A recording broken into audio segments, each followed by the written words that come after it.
E aí, YouTube, estamos aqui mais uma vez, conforme prometido no último vídeo. Dessa vez o canal está voltando de verdade. E hoje eu estou trazendo um assunto que acho que é o que mais me perguntam, exatamente por eu ser da área de TI. Acabo recebendo mensagem no Instagram, no Facebook, de pessoas perguntando, tipo, como que tu conseguiu? Como que eu consigo contato com o recrutador? Como que eu faço com o meu LinkedIn? Não sei quem me falou que o LinkedIn é muito importante. Ou então, eu tenho muito medo do meu inglês. Então vamos falar hoje, né, no geral. Esse vídeo é mais focado para a galera de TI. Mas vão ter assuntos que não são focados para a galera de TI em breve. Mas eu vou tentar dar o meu ponto de vista. Lembrando que aqui é sempre o meu ponto de vista, a minha opinião. Quais são as etapas importantes e o que você deve fazer se você está querendo sair do Brasil para trabalhar como programador ou QA, tester. Bom, no geral, assim, não importa se é para mobile, se é para front-end, se é para back-end, não importa. Eu vou dar a minha opinião, mas assim, no geral, o que eu acho que é importante para você, as etapas que você deve seguir, ou o que você deve se preocupar, beleza? Então vamos lá. Deixa eu só tomar um olhinho aqui. Beleza. Primeiro de tudo, né? Vamos lá atrás, né? O que é necessário para que você seja contratado fora do país, tá? Vamos falar principalmente aqui, eu tive experiência na Nova Zelândia, agora aqui na Europa. Então, assim, nesses dois lugares foram bem parecidos o que pediram para mim, por exemplo, quando eu estava aplicando para um visto, ou até mesmo as coisas que chamam a atenção das empresas lá também são bem parecidas com o que chama a atenção aqui, certo? Como eu já falei em vídeos antigos, né, mas caso você esteja caindo de paraquedas agora no canal, eu não tenho faculdade, tá? Eu nunca fiz faculdade. Eu cheguei a começar, mas não cheguei nem a terminar o primeiro semestre, eu vi que não valia a pena para o meu caso. Eu já estava trabalhando na área há muito tempo quando eu comecei a fazer faculdade. E isso nunca me atrapalhou, tá? Até o momento, pelo menos, isso nunca me atrapalhou, o fato de eu não ter faculdade. Por quê? Porque o que as empresas estão interessadas é na sua experiência. Elas querem saber se você sabe fazer o que eles precisam, certo? Então, primeiro de tudo, o mais importante é a experiência, certo? Vai ter, óbvio, áreas específicas de pesquisa, áreas específicas, ou então até mesmo empresas específicas que vão pedir para você, não, é um requerimento que você tenha faculdade. Mas, até então, isso não aconteceu comigo, tá?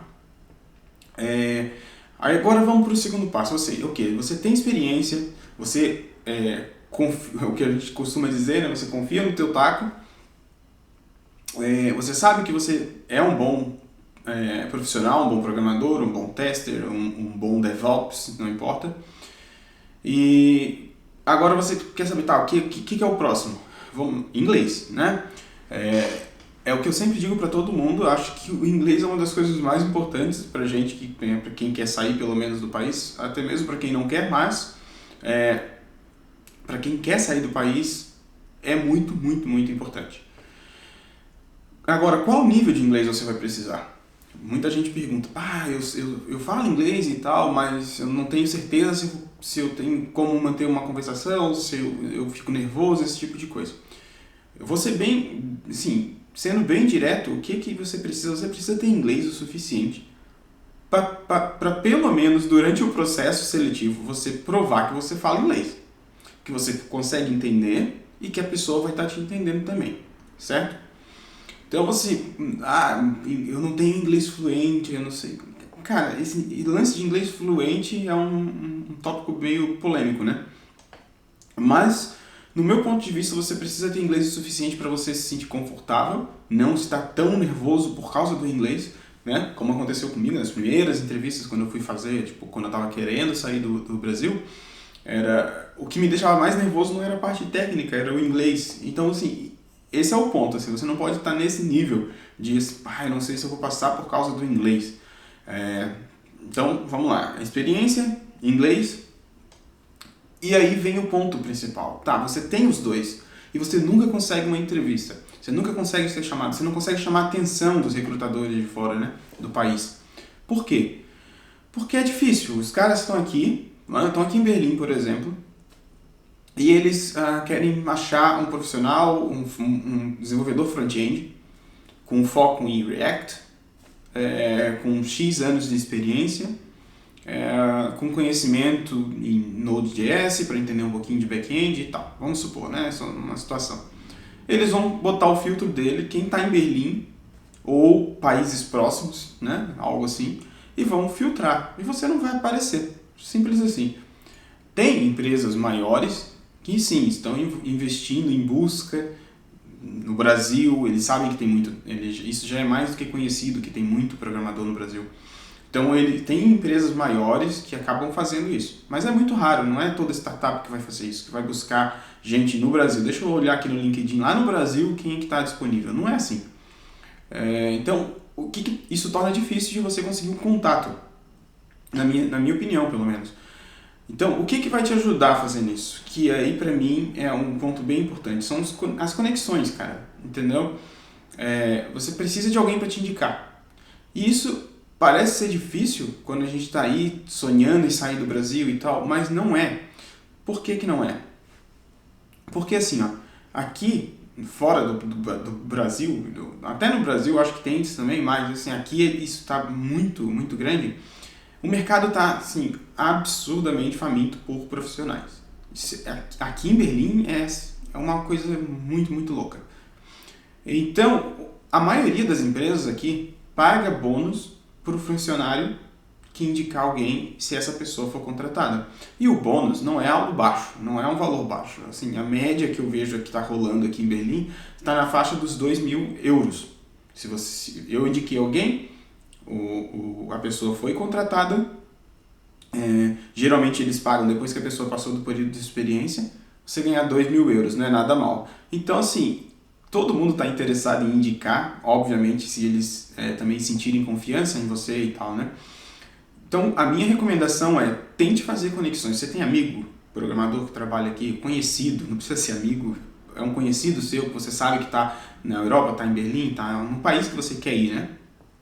E ele tá trabalhando com TI também, cara, pergunta, e aí, como é que tá a tua empresa? Esse cara, sem dúvida, qualquer pessoa que está aqui da área de TI, tem conexões com outras empresas também, com pessoas de outra empresa que pode te indicar para um amigo também.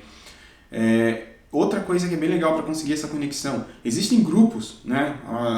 Eu nunca tive muito sucesso com grupo de Facebook, para ser bem sincero. Mas também tem grupos de Facebook em específicos países, né? Por exemplo, TI no Canadá, TI em Berlim, TI na Nova Zelândia, esse tipo de coisa. Mas tem um em específico que eu vou deixar o link aqui embaixo, que é um canal no Slack, na verdade, uma comunidade, não um canal, desculpa, uma comunidade no Slack chamada Brasil Tech Expats, né? Que são brasileiros de tecnologia que saíram do país, ou que querem sair, a maioria que está lá não saiu ainda. Você pode entrar lá e lá tem um canal por cidade ou por país, assim. Geralmente tem um canal, por exemplo, tem um canal lá na Alemanha, mas tem um canal chamado Berlim, um canal para outra cidade maior e tal, e assim por diante. Você pode entrar no canal específico do que você tem interesse e solta lá, ó, galera, meu nome é tal, eu tenho X anos de experiência, tá aqui o meu LinkedIn atualizado em inglês, bonitinho, será que alguém aí conhece uma vaga de PHP, conhece uma vaga de Java, uma vaga de front-end e tal? Cara, toda vez que eu vejo isso acontecendo no canal, é sagrado. Um monte de gente, me manda aqui teu currículo e tal. Claro, porque eles querem ganhar o bônus, entendeu? Então é muito fácil de conseguir alguém para te indicar. Aqui em Berlim isso é muito, muito fácil, tá?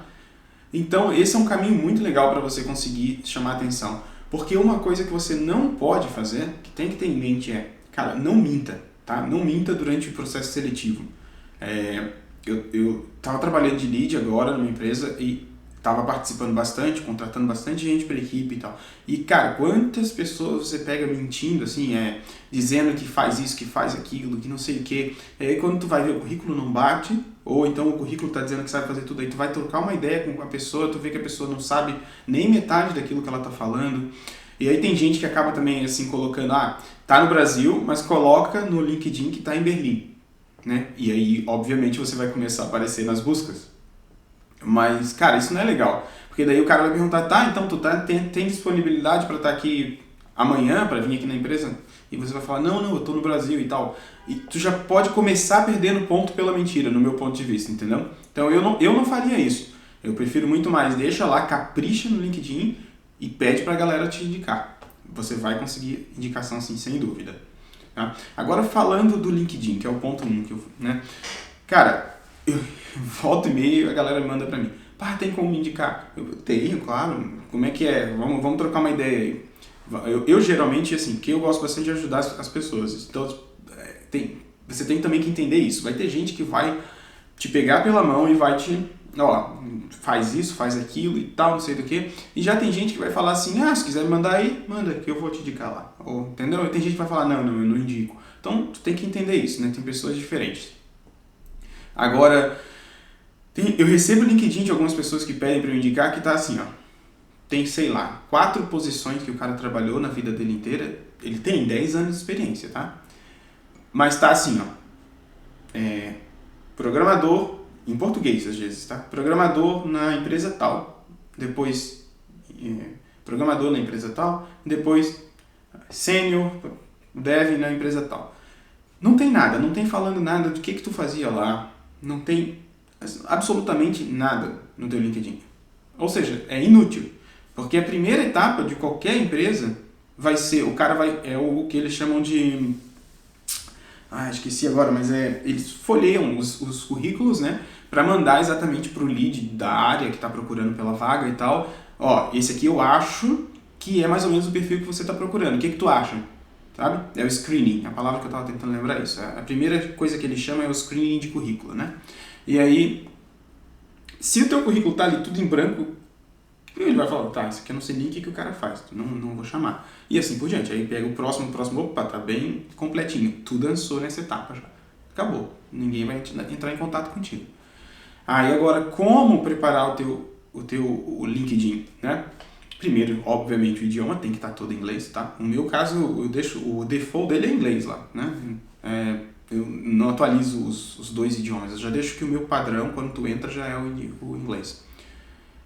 Formatos, tu vai achar 1000 formatos diferentes, pessoas falando coisa diferente. O que eu posso falar é a minha opinião. O meu LinkedIn tem funcionado muito bem pra mim, tá? Muito bem.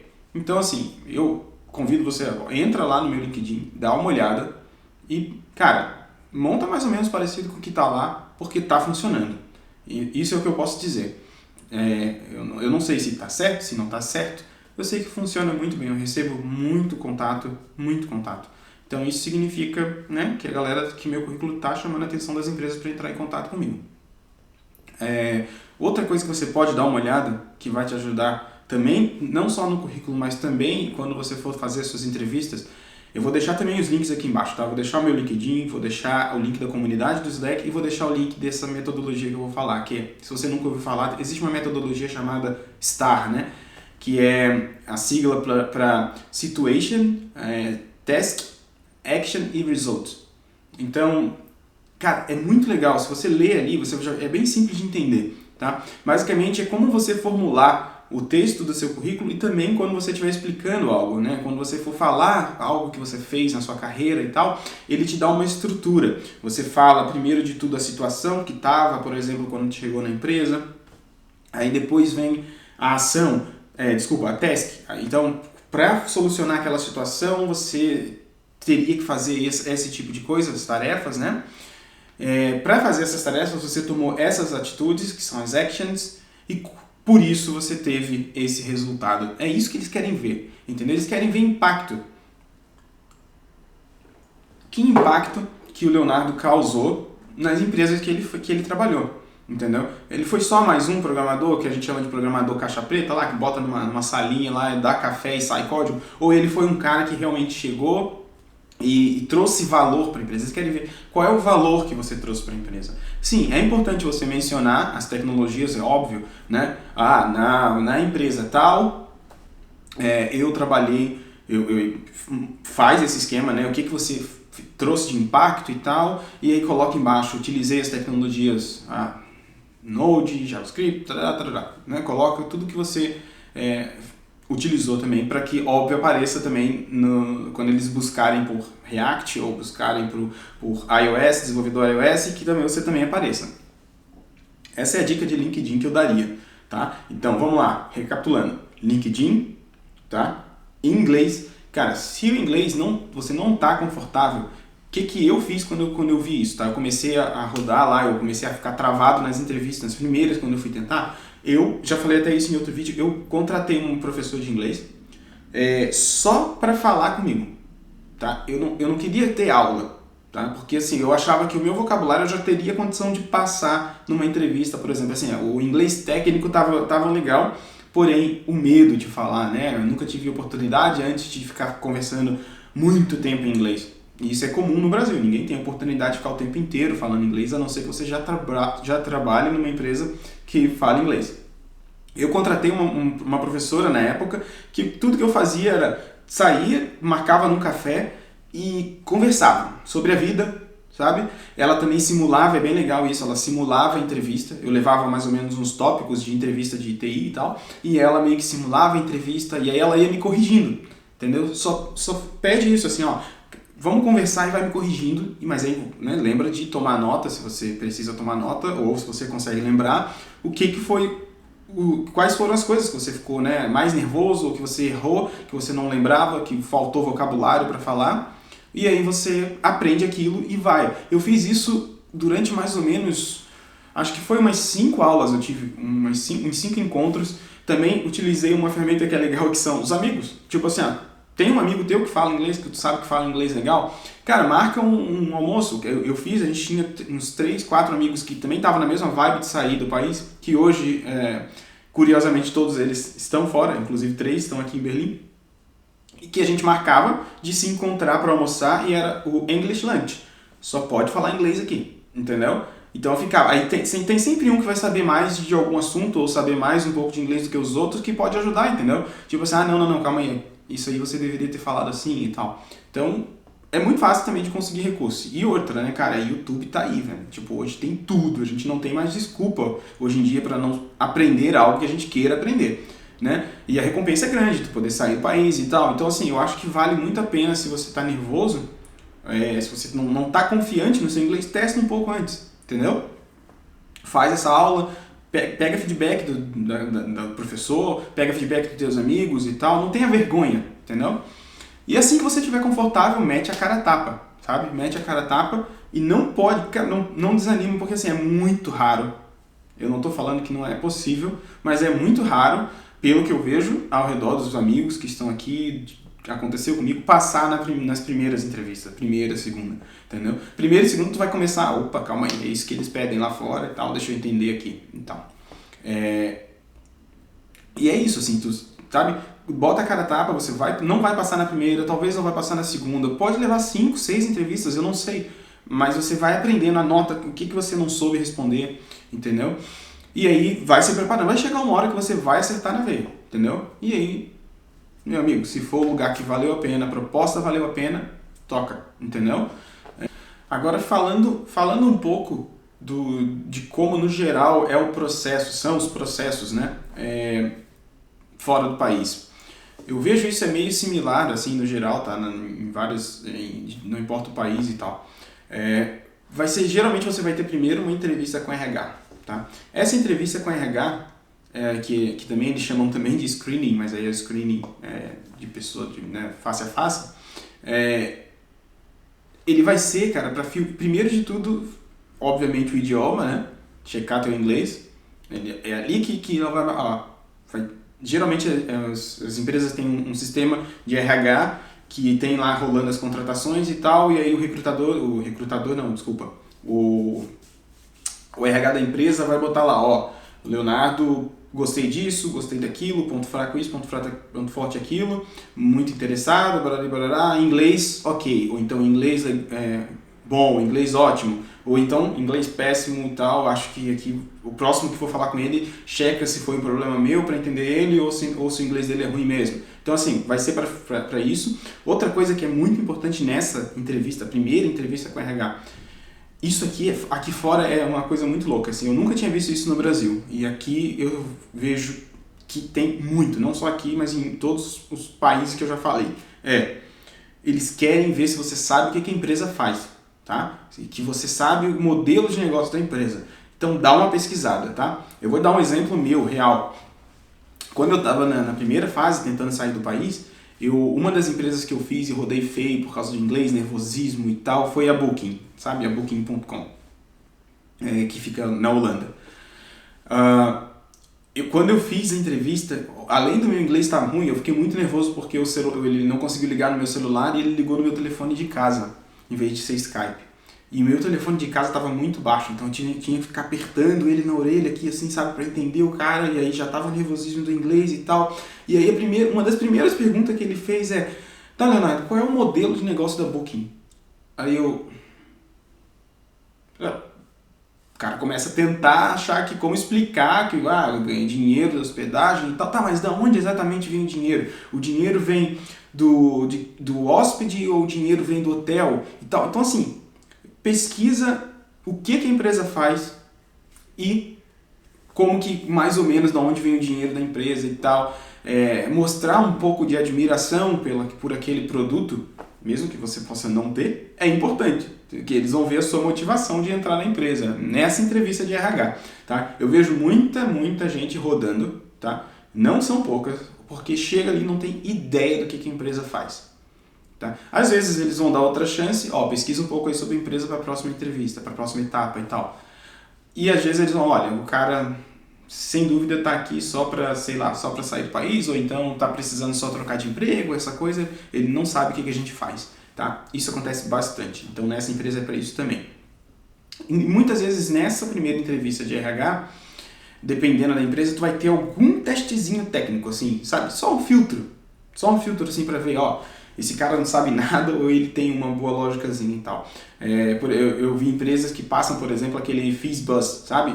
Que é um programinha um algoritmozinho bem basiquinho, para tu fazer ali. Então esteja preparado para isso, porque muita gente não passa nisso, não porque seja difícil, mas é porque tu não estava preparado.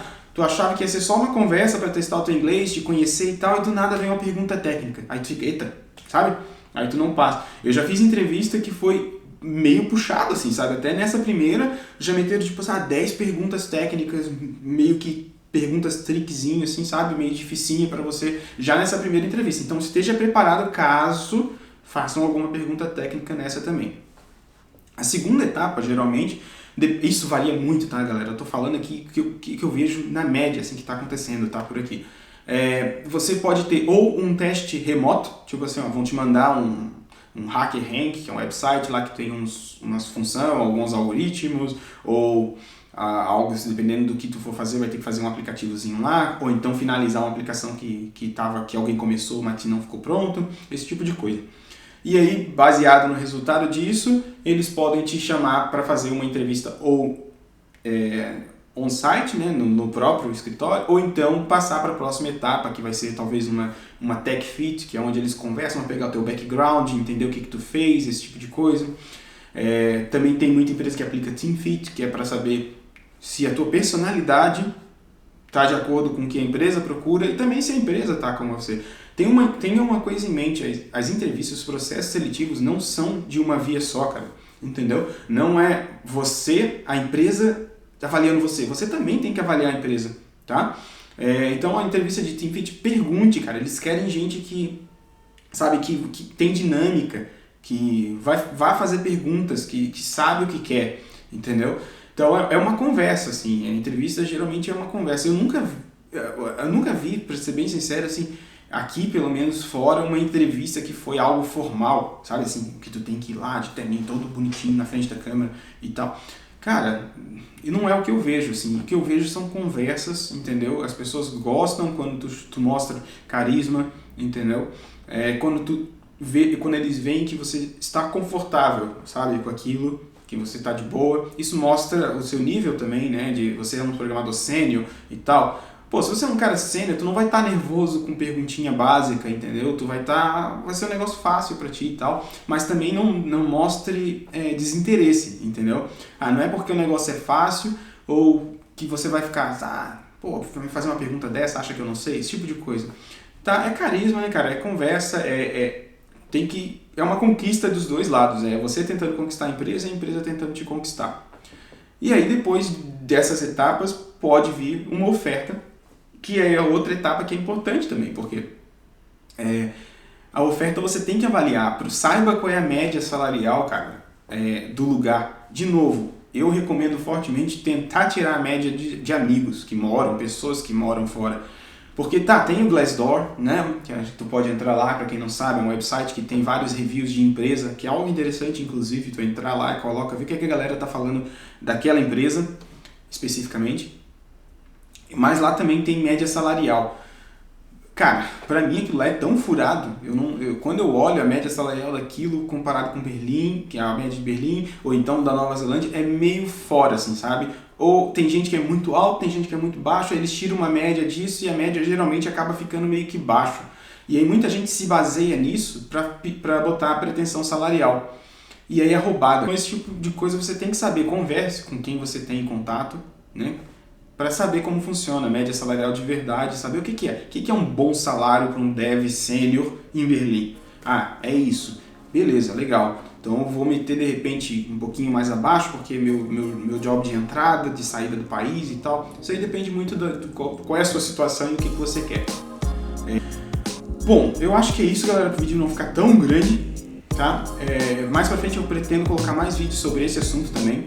Mas deixa aqui no comentário se isso é interessante para vocês, se seria interessante para vocês eu de repente falar, como eu fiz vários processos aqui, falar o que cai, meio que dar como exemplos específicos do que cai. Não sei se isso é interessante para vocês. Eu só vou saber se vocês comentarem, né, e compartilharem esse vídeo aí com quem também tiver interesse. Tá? Se inscreve aí no canal para acompanhar os próximos vídeos e é isso aí. Vejo vocês no próximo vídeo.